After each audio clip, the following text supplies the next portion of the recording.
बेटा अब हम डिस्कस करेंगे आज कि अभी तक हमने देख लिया कंपोनेंट्स के बारे में और कंपोनेंट्स के बैलेंस के बारे में।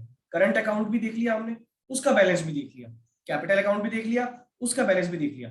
अब बेटा हम बात करेंगे जो हमारा पूरा बीओपी है, कंप्लीट बैलेंस ऑफ पेमेंट, उसके बैलेंस के बारे में बात करेंगे। क्या सर इसका बैलेंस होता भी है, क्या इसका बैलेंस आता है तो कैसा होता है, वो सब हम देखने वाले हैं। और इसका बैलेंस निकालते कैसे हैं ये हम देखने वाले हैं। ठीक है भाई, बैलेंस निकालने से मतलब हम क्या समझते हैं मैं आपको पहले ही बताऊं। अकाउंटेंसी में बेटा हम बैलेंस कैसे निकालते हैं, जैसे ये हमारी क्रेडिट साइड है, ये आपकी डेबिट साइड है। ठीक है, तुम दोनों साइड का क्या लगाते हो, टोटल लगाते हो, दोनों साइड का टोटल लगाते हो। ठीक है, और टोटल लगा के जिधर कम होता है उधर लिख देते हो बैलेंस। इसको कहते हैं बैलेंसिंग करना, यही होता है हमारे अकाउंटेंसी में। लेकिन बेटा यहाँ पे अल्टीमेटली करेंगे तो वही हम, लेकिन तरीका थोड़ा सा डिफरेंस रहेगा। बिकॉज अगर मैं तुमको ये बोलूं, ध्यान से देखना, कि हमारे यहाँ पे क्रेडिट में कितने आइटम्स हैं जो करंट अकाउंट वाले हैं, तो ध्यान से देखो, एक तो export of goods, export of service और यूनिलैटरल ट्रांसफर। बेटा यहां तक तो आपका है करंट अकाउंट, और सेम इधर में ले लेता हूं, यहां तक आपका है ये करंट अकाउंट। क्या मैं सही कह रहा हूं, यस और नो? ये करंट अकाउंट है आपका। Yes sir. रॉ 1 से रॉ 7 तक क्या है, यस सर। करंट अकाउंट है। और आपका रो 4 और रो 8 जो है वो क्या है बेटा, आपके कैपिटल अकाउंट। ठीक है, ये है करंट अकाउंट और ये है आपका कैपिटल अकाउंट। बेटा मुझे एक बात बताओ, एक कॉमन सेंस लगा के, तुम पूरे अकाउंट का बैलेंस निकालते हो तब भी वही आएगा, और अगर तुम इसके दोनों पार्ट्स का अलग अलग बैलेंस निकाल के जोड़ दोगे तब भी तो वही आएगा। अगर मैं आपसे बोलूं कि मैं तो पहले ओनली एंड ओनली बैलेंस निकालता हूं किसका, करंट अकाउंट का, फिर मैं ओनली एंड ओनली बैलेंस निकालूंगा किसका, कैपिटल अकाउंट का, और दोनों बैलेंसेस को मैं ऐड कर दूंगा। ठीक है, तो बेटा इस सिचुएशन में आंसर तो हमारा सेम रहेगा, है ना। जो अकाउंटेंसी में हम करते हैं वो भी वही चीज है। और यहाँ पे अगर मैं करंट और कैपिटल दोनों के अलग अलग बैलेंस निकालूं, मतलब करंट अकाउंट का बैलेंस अलग निकालूं, कैपिटल अकाउंट का बैलेंस अलग निकालूं, और उनको फिर ऐड कर दूं, तो भी तो बेटा अल्टीमेटली बैलेंस ही आना। ठीक है, तो जरा ध्यान से देखो इस एग्जांपल में, जब तुम टोटल लगाओगे करंट अकाउंट का, चलो करंट अकाउंट का टोटल लगाओ, टोटल लगाओ पहले क्रेडिट साइड का, सबको क्रेडिट साइड दिख रही होगी, तो क्रेडिट साइड का टोटल लगाते हैं 550, 150 और 100। ये हो गया बेटा तुम्हारा कितना, 800।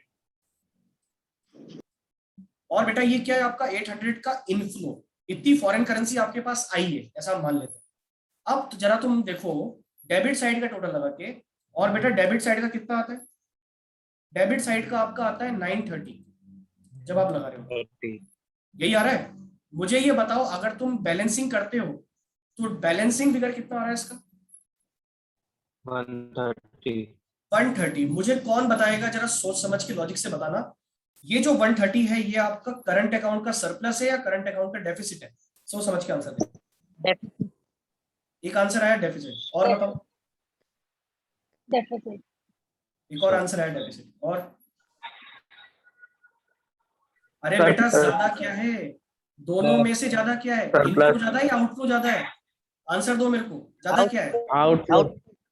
आउटफ्लो ज्यादा है, इनफ्लो कम है, तो ये तो नुकसान हो गया ना तुम्हारा। बेटा ये डेफिसिट है, तो करंट अकाउंट का जो आपका बैलेंस है, मैं यहाँ नीचे लिख देता हूं, करंट अकाउंट का बैलेंस कितना आ गया तुम्हारा, माइनस का 130 आ गया। क्या मैं ये लिख सकता हूं, यस और नो?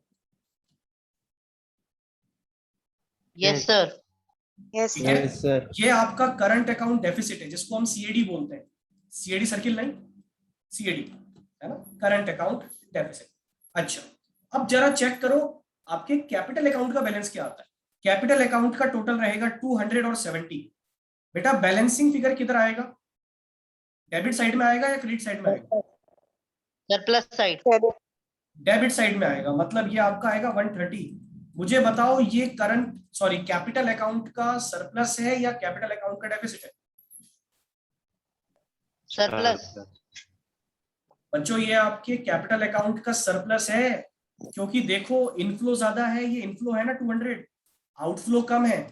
तो अगर मैं देखूं तो ये 130 आ गया प्लस का, किसका, कैपिटल अकाउंट का। और अगर बेटा आपको इसका ओवरऑल बैलेंस निकालना हो, पूरे बैलेंस ऑफ पेमेंट का, तो दोनों बैलेंसेस को ऐड कर दो, current account plus capital account. तो कितना आएगा, माइनस का 130 प्लस का 130 कितना आएगा बोलो? 0 0 जीरो। ये आ गया भैया आपका जीरो। बच्चों जीरो कब आता है? तुम याद करो, मैंने चैप्टर की स्टार्टिंग में तुम्हें बताया था कि हमारा जो अकाउंटिंग का सेंस है ना, वो ये कहता है कि बिकॉज हम बैलेंस ऑफ पेमेंट बनाते हैं डबल अकाउंटिंग सिस्टम से, डबल एंट्री सिस्टम से, है ना, बिकॉज हम balance of payment double entry system से बनाते हैं, इसीलिए बैलेंस ऑफ पेमेंट हमेशा टैली करता है, उसका बैलेंस हमेशा जीरो होता है। अगर तुम बेटा ऐसे भी देखोगे ना, ऐसे अगर तुम देखो तो टोटल दोनों साइड का क्या आ रहा है, इनफ्लो भी 1000 है और आउटफ्लो भी 1000 है। समझ में आ गई बात? कोई बैलेंस इसका नहीं आ रहा। लेकिन मैंने साथ में तुम्हें यह भी बताया था, इकोनॉमिक सेंस क्या बोलता है? अकाउंटिंग सेंस तो ये बोलता है कि टैली होना चाहिए, लेकिन इकोनॉमिक सेंस क्या बोलता है? इकोनॉमिक सेंस बोलता है कि भाई डिफरेंस आ सकता है।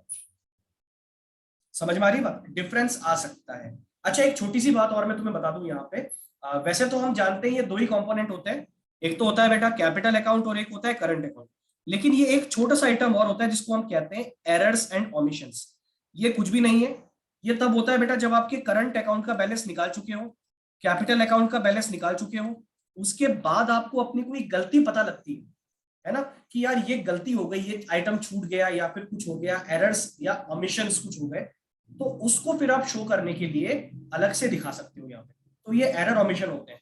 तो अगर मैं फाइनली तुम्हें बोलूं कि बेटा हम कैसे ओवरऑल बैलेंस निकालते हैं, ओवरऑल बैलेंस कैसे निकाला जाता है, तो ये मत बोलना कि सर ये अकाउंट बना के टोटल लगा के बैलेंस निकाल देते हैं, नहीं, हम इकोनॉमिक्स पढ़ रहे हैं।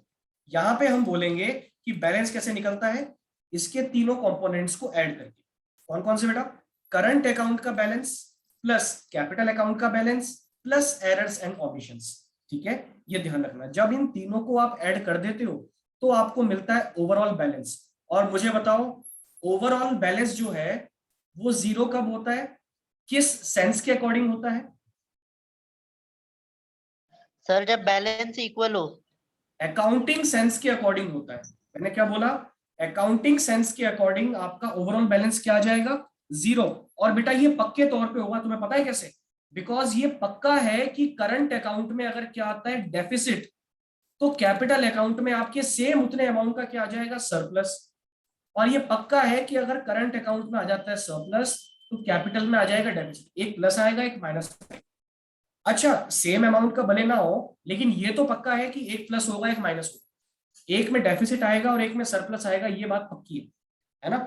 और जब बेटा ऐसा होता है, तो आप अगर जीरो पे आते हो, तो बेटा जीरो तभी आता है जब आप अकाउंटिंग सेंस के अकॉर्डिंग कहते हो। अगर एमसीक्यू में आ जाए कि किस सेंस के अकॉर्डिंग आप कह सकते हो कि ओवरऑल बैलेंस जो बीओपी का है वो जीरो हो जाएगा, तो आप लोग बोलोगे अकाउंटिंग सेंस, बिकॉज हम जानते हैं डबल एंट्री सिस्टम से काम होता है, तो गड़बड़ तो हो ही नहीं सकती, इसीलिए बैलेंस जीरो आएगा। बिकॉज दोनों पार्ट्स टैली करेंगे, डेबिट और क्रेडिट दोनों टैली करेगा, तो बैलेंस नहीं आएगा, बैलेंस जीरो आएगा, है ना? लेकिन इकोनॉमिक सेंस ये कहता है कि भाई डिफरेंस आ सकता है, और बेटा इकोनॉमिक सेंस से ही हम पढ़ेंगे, अकाउंटिंग सेंस से नहीं पढ़ेंगे, हम इकोनॉमिक सेंस से ही पढ़ेंगे। और अब हम देखेंगे कि ओवरऑल बैलेंस अगर जीरो ना हो तो क्या होता है। वैसे हम दोनों चीज के बारे में चर्चा करेंगे, जीरो हो जाए तो क्या होता है, जीरो ना हो तो क्या होता है। ठीक है, और सभी को फॉर्मूला भी याद रखना है कि भाई ओवरऑल बैलेंस निकाला कैसे जाता है बच्चों। अगर फॉर्मूला आ जाए एग्जाम में, ओवरऑल बैलेंस निकालने का फॉर्मूला है current account balance plus capital account balance plus errors and omissions. याद रखना, करंट अकाउंट का बैलेंस अलग निकाला जाता है, ये जो करंट अकाउंट है इसका बैलेंस अलग होता है, या तो सरप्लस आता है या डेफिसिट आता है। कैपिटल अकाउंट का बैलेंस अलग से निकाला जाता है, या तो सरप्लस आता है या डेफिसिट आता है, और एरर्स एंड ओमिशन अलग से दिखाए जाते हैं। ठीक है, और इन तीनों को जब बच्चों ऐड कर दिया जाता है, सम कर दिया जाता है, तो इसका जो समेशन है वही क्या होता है, बैलेंस होता है, ओवरऑल बैलेंस। हमने इंडिविजुअली निकालना सीख लिया, हम करंट अकाउंट के बारे में अच्छे से जानते हैं, उसके बैलेंस के बारे में अच्छे से जानते हैं, हम कैपिटल अकाउंट के बारे में अच्छे से जानते हैं, उसके बैलेंस के बारे में अच्छे से जानते हैं। लेकिन अगर इन सबके बैलेंसेस को ऐड कर दिया जाए तो बेटा आपके पूरे बीओपी का बैलेंस आ जाता है, जो दो तरह का हो सकता है, दो सिचुएशन हो सकती है। अब हम उस पे आते हैं कि दो सिचुएशन कौन सी हो सकती है। मैं यही बता दूं आपको बेटा, दो सिचुएशन हो सकती है कि अगर बैलेंस ऑफ पेमेंट क्या हो जाए, जीरो हो जाए, बैलेंस उसका जीरो हो जाए, जो कि हमारा अकाउंटिंग सेंस कहता है। और दूसरा ये होता है नॉट इक्वल टू जीरो हो जाए तो, मतलब जीरो के अलावा कुछ हो तो, है ना। तो बच्चों जब जीरो होता है तो उसको क्या कहते हैं, और जब जीरो नहीं होता है तो उसको क्या कहते हैं। अब हम उस टॉपिक पे आते हैं, बहुत इंपॉर्टेंट टॉपिक है, ध्यान सब लोग देखना। अच्छा पहले मुझे ये बताओ, ओवरऑल बैलेंस कैसे निकालते हैं, समझ में आया सभी को, फॉर्मूला याद हो गया। Yes, sir. Yes, sir. Yes sir. Okay, बस फॉर्मूला याद कर लो, रट लो उसको अच्छे से कि भाई ये फॉर्मूला होता है करंट अकाउंट का बैलेंस प्लस कैपिटल अकाउंट का balance plus errors and omissions, ठीक है, ये इसका फॉर्मूला है। अच्छा अब ओवरऑल बैलेंस की बात करते हैं कि जो बीओपी का ओवरऑल बैलेंस है जिसको हमने अभी अभी समझा है और जो हमने एग्जांपल देखा सर उसमें तो बैलेंस जीरो आ रहा था। अब बेटा जो बैलेंस आपका जीरो आ रहा था उस सिचुएशन को हम क्या कहें, तो बेटा याद रखना बीओपी का जो ओवरऑल बैलेंस है वो दो तरह का हो सकता है। एक होता है बेटा आपकी बीओपी इक्विलिब्रियम। अब ये कब होता है वो मैंने आपको बता दिया है, जो हमने सिचुएशन अभी अभी देखी है बेटा, जब आपके इनफ्लोज इक्वल्स टू आउटफ्लोज हो जाते हैं, बेटा जब आपके इनफ्लोज इक्वल्स टू आउटफ्लोज हो जाते हैं तो याद रखे आपका बैलेंस जीरो आता है, ये पक्की बात, ठीक है। और उस सिचुएशन को हम क्या कहते हैं कि भाई हमारा बीओपी किस सिचुएशन में आ गया है, इक्विलिब्रियम में आ गया है ना। अब ध्यान से देखना कि ऐसा कब होता है, मैंने फॉर्मूला लिख दिया वापस, ये तुम्हें पता है, जब करंट अकाउंट का बैलेंस प्लस कैपिटल अकाउंट का balance plus error omission equals to zero हो जाए तो इस सिचुएशन को हम कहते हैं बीओपी इक्विलिब्रियम, ठीक है। और एक छोटी सी बात अभी और है जो अभी के लिए याद रखो, मैं बताता हूं ऐसा क्यों होता है, छोटी सी बात और है, there is no movement of official reserves of the central bank. ये क्या होते हैं अभी हमारे उस पे, ऑफिशियल रिजर्व और मूवमेंट वगैरह क्या होता है ये मैं समझाता हूँ, ठीक है। There is no movement of official reserve of the central bank, ठीक है, अभी के लिए याद रखो। दूसरी सिचुएशन बीओपी का डिसइक्विलिब्रियम। डिसइक्विलिब्रियम का मतलब क्या है कि जब कैपिटल अकाउंट का बैलेंस प्लस करंट अकाउंट का बैलेंस प्लस एरर और omission not equal to zero, not equals to zero. अब जीरो नहीं होगा तो क्या होगा भाई, कोई न्यूमेरिकल अमाउंट होगा, लेकिन बेटा वो अमाउंट भी आपके दो तरह के हो सकते हैं। अच्छा तुम लोग ही मेरे को बताओ, अगर अगर मैं वापस तुम्हें इस पेज पे लेके जाऊं बेटा, अगर ये जीरो नहीं होगा, देखो तुम खुद देख लो, मान लो यहाँ 1000 है, यहाँ पे आपके 1030 है, या चलो ऐसे ना लें ये थोड़ा कंफ्यूजिंग हो जाएगा, हम तो देखते हैं हमारा करंट अकाउंट का बैलेंस प्लस कैपिटल का balance plus error omission. Error omission को छोड़ो, भी जीरो मानो तुम तो, है ना, हम बात कर रहे हैं करंट और कैपिटल के बैलेंस की। मान लो करंट अकाउंट का बैलेंस आपका माइनस का 900 है और कैपिटल अकाउंट का जो बैलेंस है आपका वो है प्लस का 1000। इस सिचुएशन में भी नॉट इक्वल्स टू जीरो आएगा। और अगर मैं बोलूं कि आपका बेटा ये प्लस का 900 इसका है, माइनस का 1000 ये है, इस सिचुएशन में भी आपका नॉट इक्वल टू जीरो आएगा, मतलब कुछ ना कुछ बैलेंस तो आएगा, जीरो के अलावा कुछ आएगा। लेकिन बेटा वो जो जीरो के अलावा आ रहा है ना, वो भी दो तरह का हो सकता है, याद रखना, पॉजिटिव या नेगेटिव, है ना। ये देखो सब लोग जरा ध्यान से, जैसे पहले वाले में बताओ क्या होगा, प्लस का 1000 माइनस का 900, तो बेटा ये हो जाएगा आपका 100, पॉजिटिव वाला 100, ठीक है। और अगर दूसरी सिचुएशन में देखेंगे तो माइनस का 100। क्या सब मेरी बात से एग्री करते हैं कि जब नॉट इक्वल टू जीरो हो, मतलब कुछ ना कुछ अमाउंट आए, जब इनफ्लो आउटफ्लो दोनों इक्वल नहीं है, कुछ बैलेंस आ रहा है, तो वो भी तो दो तरह का हो सकता है, या तो वो होगा पॉजिटिव या फिर होगा नेगेटिव, यस और no. Yes Yes, sir. Yes यही बात बेटा मैंने यहाँ पे बताई है कि इसका जो आउटकम है वो क्या हो, देखो जीरो नहीं है, या तो है पॉजिटिव या फिर है नेगेटिव। और यहाँ पे याद रखें बच्चों, यहाँ पे आपके ऑफिशियल रिजर्व का मूवमेंट होता है। यहाँ पे हमने देखा था ना नहीं होता, या देखो हमने देखा था नहीं होता, यहाँ पे होता है। क्यों होता है मैं बताता हूँ, ठीक है, ऑफिशियल रिजर्व्स का मूवमेंट होता है। अब देखो इसके भी दो कंपोनेंट है, मैंने बताया आपको। डिसइक्विलिब्रियम कब हो सकता है, ये भी दो सिचुएशन हो सकता है। इन दोनों सिचुएशन को क्या बोलते हैं बच्चों, एक को बोलते हैं बीओपी सरप्लस और एक को बोलते हैं बीओपी डेफिसिट। अब तुम खुद समझ जाओ, जीरो नहीं है भाई, देखो ये होने वाला है 1000 1000 दोनों तरफ था। अभी मान लो कि मैं क्या कर देता हूं, मैं इनफ्लो वाले को कर देता हूं 1050 और इसको कर देता हूं 1000, सेम रहने दो। मुझे ये बताओ कि अभी जो बीओपी का बैलेंस है वो 0 है या नॉट इक्वल टू 0 है? पहले आंसर दो। Not zero. Not equal to 0. Not equal to 0, ठीक है। नॉट इक्वल टू 0 को क्या कहते हैं हम लोग? मतलब हम अभी किस सिचुएशन में है? बीओपी डिसइक्विलिब्रियम में, ठीक है। बताओ कि अभी जो तुम्हारा बैलेंस आ रहा है ये बीओपी का सरप्लस है या डेफिसिट है? पूरे बीओपी का बताओ। Deficit. BOP deficit. सोच समझ के आंसर दें। ज्यादा क्या है, इनफ्लो या आउटफ्लो? Inflow. अरे इनफ्लो ज्यादा है तो सरप्लस हो गया ना बेटा। Surplus. ये सिचुएशन तुम्हारी कहलाएगी बीओपी सरप्लस। 0 तो नहीं है यहाँ पे, डिसइक्विलिब्रियम है ना। लेकिन डिसइक्विलिब्रियम भी कौन सा वाला है? बीओपी सरप्लस वाला डिसइक्विलिब्रियम। अब मान लो उल्टा कर दूं मैं यहाँ पे, मान लो कि ये तो आपका बेटा 1000 ही रहने दो, मैं आउटफ्लो कर देता हूं आपका 1050। अभी भी नॉट इक्वल टू 0 है, अभी भी डिसइक्विलिब्रियम है, लेकिन अभी जो आपका बीओपी का जो बैलेंस है वो क्या है बेटा? बीओपी डेफिसिट, बिकॉज आउटफ्लो ज्यादा है। तो ये आपका हो गया बीओपी डेफिसिट, ठीक है बेटा। बीओपी सरप्लस और बीओपी डेफिसिट ऐसे निकलते हैं, ये मैंने तुम्हें आके बताया यहाँ पे। तो जब बेटा 1000 था तो उस सिचुएशन को हमने बोला इक्विलिब्रियम, और जब अलग है तो उसको कहेंगे डिसइक्विलिब्रियम। लेकिन अलग में भी क्या?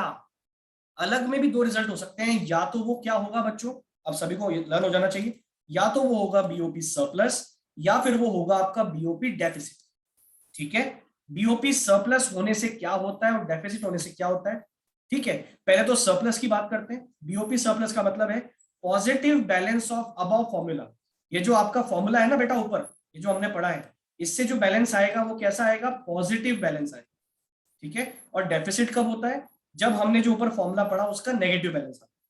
और दूसरा याद रखना, अभी समझते हैं क्या होता है। दूसरा कि इस सिचुएशन की वजह से बीओपी में अगर सरप्लस आता है, इसकी वजह से आपके ऑफिशियल रिजर्व्स बढ़ जाते हैं, इंक्रीज हो जाता है।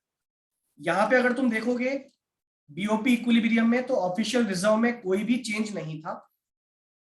डिसइक्विलिब्रियम में चेंज तो होता है, हमने पढ़ा चेंज होगा, लेकिन चेंज कैसा?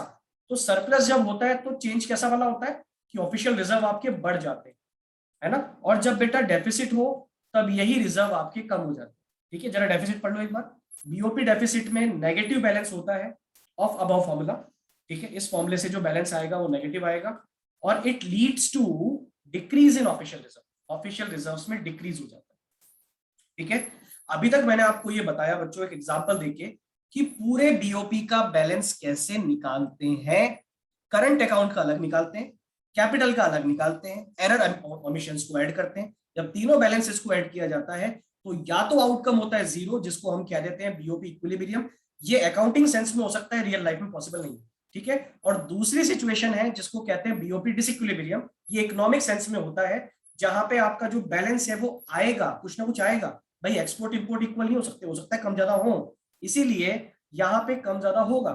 लेकिन कम ज्यादा में क्या, दो आउटकम हो सकते हैं, या तो पॉजिटिव बैलेंस आएगा फॉर्मूले से या नेगेटिव बैलेंस आएगा। पॉजिटिव आएगा तो उसको क्या बोलेंगे बच्चों? BOP surplus. नेगेटिव आएगा तो क्या बोलेंगे? BOP deficit. अब रही बात किसकी? ऑफिशियल रिजर्व की। तो याद रख लो कि जो इक्विलिब्रियम होता है वहां पे ऑफिशियल रिजर्व्स में कोई मूवमेंट नहीं होता, डिसइक्विलिब्रियम में होता है। और वो भी कैसा वाला होता है? जब बीओपी सरप्लस हो, जब बेटा बीओपी सरप्लस हो तो इंक्रीज हो जाता है, और जब बीओपी डेफिसिट हो तो यही ऑफिशियल रिजर्व आपके डिक्रीज हो जाते हैं। पहले बताओ, एक ओवरव्यू समझ में आया सभी को? लर्न हुआ? यस और नो? अब मतलब समझेंगे इसका ऑफिशियल रिजर्व का, है ना। पहले ये बताओ, यहां तक क्लियर सबसे? यस और no? Yes, sir. Yes, sir. Yes, sir. चलो भाई, अब मैं आता हूं ऑफिशियल रिजर्व। सभी लोग बेटा ध्यान से सुनो, सभी लोग ध्यान से सुनो। भाई ये ऑफिशियल रिजर्व क्या होता है सर यार? अरे ऑफिशियल रिजर्व कुछ भी नहीं है, आपके फॉरेन एक्सचेंज रिजर्व हैं, जिनका कस्टडियन कौन होता है? आपकी कंट्री का सेंट्रल बैंक होता है, रिजर्व बैंक ऑफ इंडिया होता है। उसी को हम कहते हैं ऑफिशियल रिजर्व। सर इसमें मूवमेंट कैसे होती है, चलो अभी बता देते हैं। बेटा अगर ध्यान से सुन लेना, अगर आपके यहाँ पे बीओपी का कोई बैलेंस आता है, चलो मैं वापस लेके जाता हूं, सोचो अगर मान लो ये प्रेजेंट वाली सिचुएशन अभी है कि बीओपी में दोनों साइड का टोटल है 1000 1000, ये सिचुएशन अभी है ना। तो अभी आपका बैलेंस कितना आ रहा है, 0। सरकार को ना नुकसान है ना फायदा है, no profit no loss situation में है गवर्नमेंट। जितने आउटफ्लो आपके यहाँ से हुआ था उतना इनफ्लो हुआ है, ना आपके यहाँ से ज्यादा गया ना आपके यहाँ से कम गया, दोनों सिचुएशन बराबर है। इस केस में आपके फॉरेन एक्सचेंज पे कोई असर नहीं पड़ेगा।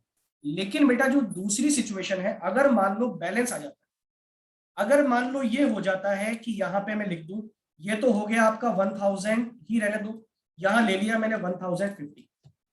अच्छा मैंने क्या बताया था इस सिचुएशन को, सरप्लस है या डेफिसिट है ये बीओपी का, फटाफट बताओ। डेफिसिट। ये डेफिसिट है, बिल्कुल सही। बच्चों ये जो आपका डेफिसिट है ना, अरे डेफिसिट को पूरा भी तो करना पड़ता है भाई, तो याद रखना डेफिसिट को पूरा कौन करता है, पहले तो ये याद रखना। सभी बच्चे मेरे साथ लर्न कर लेंगे, बीओपी का जो भी आउटकम आता है, चाहे पॉजिटिव हो चाहे नेगेटिव हो, जो भी आउटकम आता है इसको कौन हैंडल करता है, सेंट्रल गवर्नमेंट नहीं बेटा, इसको हैंडल करता है सेंट्रल बैंक। और सेंट्रल बैंक इस चीज को मैनेज कैसे करता है, अगर आपके यहाँ पे घाटा हो रहा है, डेफिसिट हो रहा है, तो सेंट्रल बैंक उस डेफिसिट को पूरा करता है। जैसे याद करो, जैसे हम गवर्नमेंट बजट में डेफिसिट होता था उसको पूरा करते थे, उसी तरह से बैलेंस ऑफ पेमेंट में जो डेफिसिट है उसको भी बेटा पूरा किया जाएगा। ठीक है, अब इस डेफिसिट को पूरा कैसे करते हैं बच्चों, दो तरीके हैं, सिर्फ याद रखने के लिए बता रहा हूं, बाकी लर्न हमें एक ही करना है। दो तरीके हैं इसको डेफिसिट को पूरा करने के, या तो क्या कर लिया जाता है, बोरोइंग्स फ्रॉम इंटरनेशनल बैंक, जो आपका आईएमएफ वगैरह होता है, वहां से आप क्या कर लेते हो, बोरोइंग कर लेते हो, और बोरोइंग करके आप इसको पूरा कर देते हो कि भैया जी हमारे यहाँ से ज्यादा पैसा चला गया, आया कम, नुकसान हो गया, तो इस नुकसान की भरपाई हमने कहां से कर दी। ठीक है, और बेटा दूसरा तरीका आप क्या कर देते हो, आप कर देते हो डिक्रीज इन फॉरेक्स। जो आपके फॉरेन एक्सचेंज है, जो फॉरेन एक्सचेंज रिजर्व है, जो किसके पास होता है, रिजर्व बैंक के पास, रिजर्व बैंक उसमें से ये पैसा काट देता है। रिजर्व बैंक किसको कम कर देता है, फॉरेन एक्सचेंज रिजर्व को कम कर देता है। बिकॉज आपको अल्टीमेटली ये 50 का क्या करना है, 50 का जो डेफिसिट जो हुआ है इसको पूरा करना है। तो पूरा करने के लिए या तो बोरोइंग होती है, या फिर आप क्या कर लेते हो, उसको फॉरेक्स को डिक्रीज कर देते हो। बोरोइंग वाला ऑप्शन ज्यादा सुटेबल नहीं होता है, बिकॉज बोरोइंग आपकी पहले ही बहुत चल रही होती है, आप डेट ट्रैप में फंसे हुए होते हो। तो गवर्नमेंट जो बजट का डेफिसिट है वो कहां से पूरा करती है, बोरोइंग से। हमने देखा भी था फिस्कल डेफिसिट बोरोइंग से पूरा होता है। तो दूसरा तरीका सबसे बढ़िया माना जाता है कि अगर कभी आपके बीओपी में डेफिसिट आ जाता है, ओवरऑल डेफिसिट आ जाता है, तो बच्चों उसको कैसे पूरा किया जाता है, जो फॉरेन एक्सचेंज रिजर्व है हमारे आरबीआई के पास, आरबीआई उसमें कमी कर देता है। पहले बताओ मतलब समझ में आया, यस और नो? यस सर, ये सेकंड वाला वापस बता दो। बेटा फॉरेन एक्सचेंज रिजर्व कम कर दिया और कुछ नहीं करा, जो खजाना पड़ा है ना हमारी कंट्री में उसको उसमें कमी कर दो। बोले नुकसान हुआ है तो उसकी भरपाई हम कहां से कर देंगे, फॉरेन एक्सचेंज रिजर्व से कर देंगे, भरपाई कर देंगे उसकी। एक साल में जो पैसा आया जो गया उसमें जो नुकसान हमें हुआ उसकी भरपाई हम कहां से कर देंगे, जो रिजर्व पड़े हुए हैं ना किसके पास, फॉरेन एक्सचेंज के, सेंट्रल बैंक के पास, वहां से भरपाई हो जाए। ठीक है, अच्छा एक काम करो सभी लोग, फटाफट जाके फटाफट आओ 10 मिनट्स के लिए, हम इसका सरप्लस वाला भी समझ रहे हैं और ऑफिशियल रिजर्व कंप्लीट करेंगे अभी, है ना। कोई भी गायब मत होना, फटाफट आ जाओ।